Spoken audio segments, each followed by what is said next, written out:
Good morning. Here is the Sunday School lesson for St. Michael Missionary Baptist Church. Brother Reverend Paul Sims is our pastor.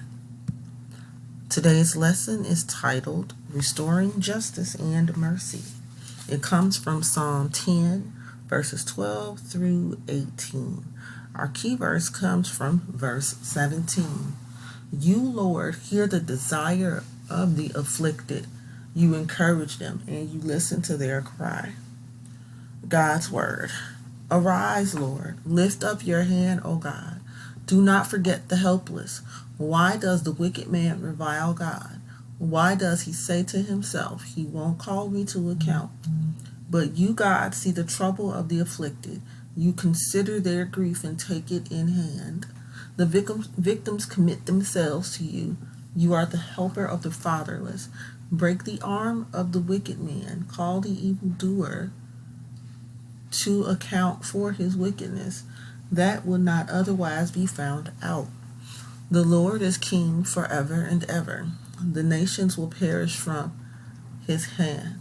You, Lord, hear the desire of the afflicted. You encourage them, and you listen to their cry, defending the fatherless and the oppressed, so that mere earthly mortals will never strike terror again.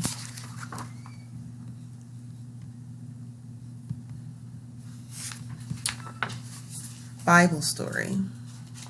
In the background scripture, the psalmist, or that means psalm writer, asked God to punish his terrible and wicked enemies. These wicked enemies bragged about harming God's helpless people. They gave no thought to God and had no room for God. They believed that God was not watching their evil acts and that they could get away with their wrongdoing. In the print passage, the psalmist prayed to God, Arise, Lord, lift up your hand, O God. The psalmist wanted God to remember those who needed help and could not defend themselves. He wondered why wicked people got away with wrongdoing. Why do they think that God will not hold them responsible? God does see those who are hurt. God sees their sadness and pain. The helpless commit and give themselves to God. God is their helper. The psalmist asked God to hold the wicked people responsible for their wrongdoing. God is king forever.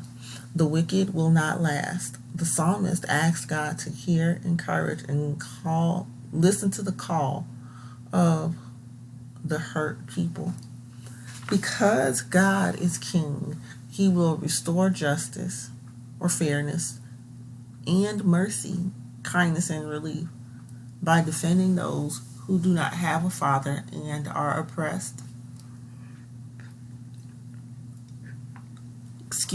Tormented and bullied. Then no one will ever terrify God's people again. It's Not Fair, Part 1. On Philip's first day at Wilton Elementary School, he was happy to see Jamal in his class. Philip and Jamal became friends when Philip's family moved into the neighborhood. During lunch, Philip went to sit at Jamal's table, but Jamal said the seats are taken. Surprised and feeling hurt, Philip said, Okay, I'll sit at another table. Seeing what happened, Evan, a student in Philip's class, said, Philip, you can sit with us. Philip said, Thanks, Evan. Evan introduced his friends, and Philip had a great first day. At home, Philip told his dad what Jamal did, and he said, It's not fair. Philip's dad said, You're right, that wasn't fair, but let's pray and ask God to help us understand what's happening with Jamal. Exploring the story with Nicholas and Cornelius. Hello everyone, Nicholas and Cornelius here.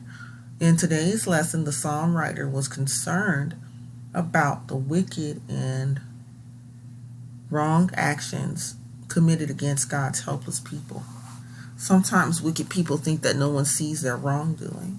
They think that there are no consequences for their actions.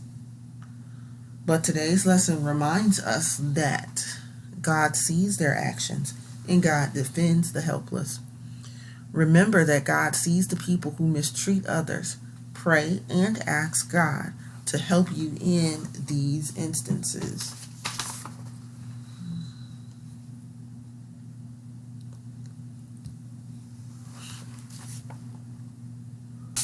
It's Not Fair, Part 2. Philip played soccer with Evan and his friends the next day at school. When Philip saw Jamal, Philip said, "Hi, Jamal," but Jamal only nodded his head as he passed by.